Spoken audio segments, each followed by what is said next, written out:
Nihari is a stew-based Mughal dish from the Indian subcontinent.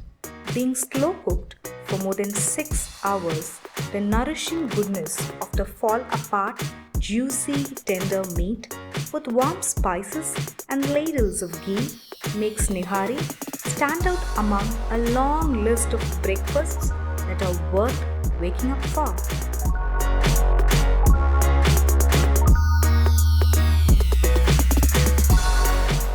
Cooking is a delicious way to engage with history and explore our heritage. In this video, you get to see the making of authentic Nalli Nihari with its intricacies while you hear and delve into its rich culinary history. So stay tuned and watch till the end.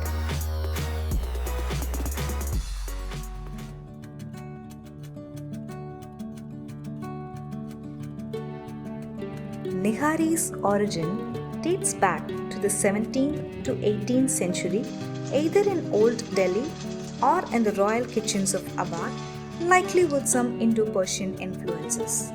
Khansamas were the royal chefs of Mughals who, despite being professionally untrained, cooked with their genius instinct for flavors and spicing. Khansamas devoted their entire time procuring the best-in-class ingredients, innovating and refining recipes to suit the royal palate and food styling.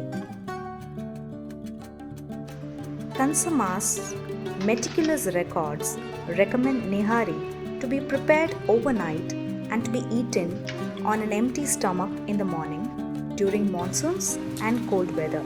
Hence, it's rightly named Nihari, derived from the Urdu word nihar with origins from the Arabic nahar, all meaning morning. Mughal royals had them after Fajr, the morning prayer. After a hearty, meaty breakfast, they would take a nap till Zohar, the afternoon prayer. On the other hand, Nihari, known for its energy-boosting property, was served for free to the army and the labourers involved in the Mughal construction works to help them wade through the winter mornings.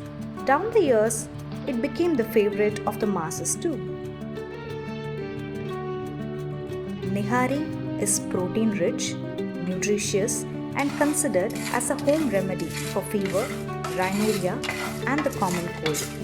Even the ancient Indian text on medicine and surgery, Sushruta Samhita, mentions a highly rated precursor of Nihari as the meat broth lightly spiced using Ayurvedic salt, cumin and asafoetida. The Nihari that we have now is much more than that.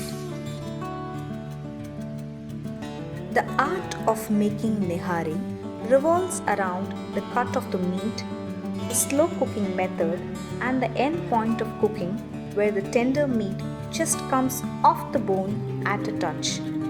Shank meat of beef or lamb, mutton, goat or occasionally chicken along with nalli, the bone marrow, is best suited for Nihari. Taken from the lower part of the back legs, there is a lot of collagen in the shank which when slow cooked gives a lovely soft melting texture to the stew. Nihari is such a legacy dish of Muslims of Delhi, Bhopal and Lucknow. After partition in 1947, many Urdu-speaking Muslims from northern India migrated to Karachi and Dhaka and established restaurants. When the Kingdom of Hyderabad was annexed into the Indian Union in 1948, many more Muslims from the annexed territory migrated, particularly to Karachi, not failing to take their beloved Nihari with them. The delightful and decadent Nihari is now relished across various South Asian countries. But there are definite regional differences that persisted, evolved over the years and has become unique identity to every region. For instance, even within India, the Delhi variant is more reddish orange as compared to Awadh's lighter and slightly yellower variant. It's all about playing with ingredients to get the myriad variations on spiciness and texture.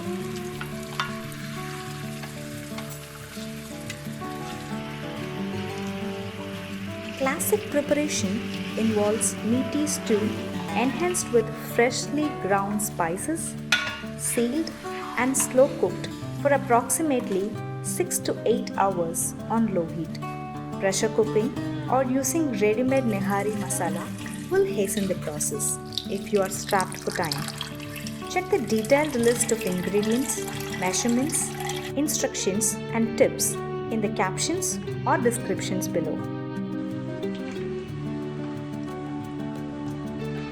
Even today, in some Nihari outlets, you can witness the chef stirring Nihari, hear the resonating sound of cuff ghee, a long iron ladle, striking against the large vessel called shabde, and smell the emanating flavor of Nihari. But while serving, the person who serves sits on a raised platform and the pot is placed such that only the neck and the opening of day is visible outside. The warming stew is called shorba and the rich oil that floats on the surface is called rogan.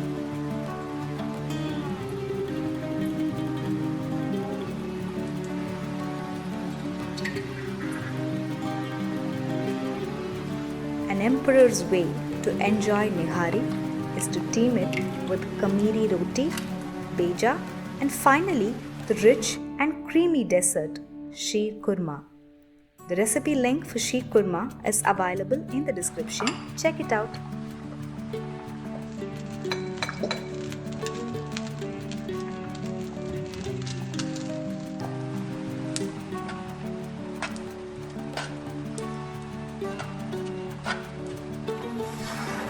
There is also an interesting practice followed in some restaurants in Old Delhi. A few kilos from each day's leftover Nihari is added to the next day's pot. This reused portion of Nihari is called tar and is known to add a unique, rich, spicy flavor to the freshly cooked Nihari. There are some Nihari outlets in Old Delhi that still boast of an unbroken tar which can be traced back to over a century.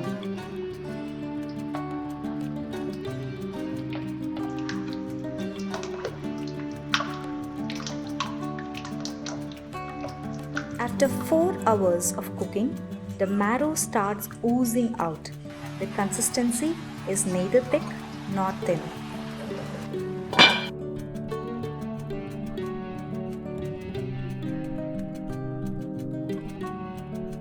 It's done when the meat starts to melt down and merge with the texture of the stew.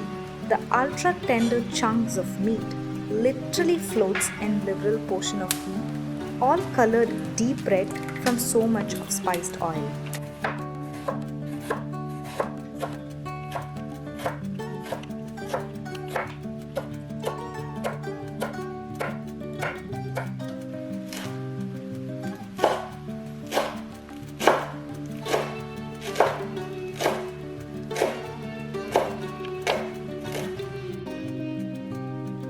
Now it's time to plate the Nihari.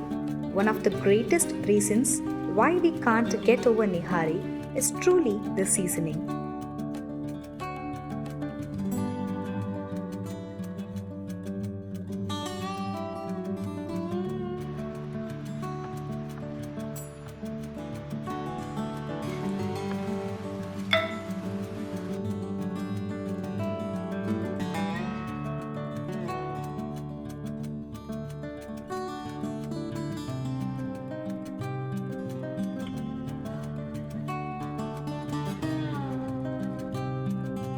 Adding sliced green chilies, freshly chopped coriander leaves, and squeezing some lime on top gives the already amazing dish a contrast that's nothing less than mind-blowing.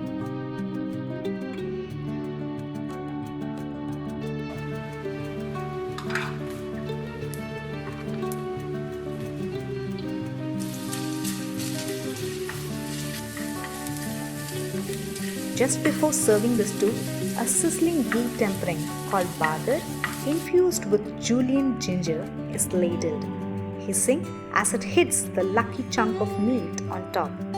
The seasoning really bumps up the flavor of the stew.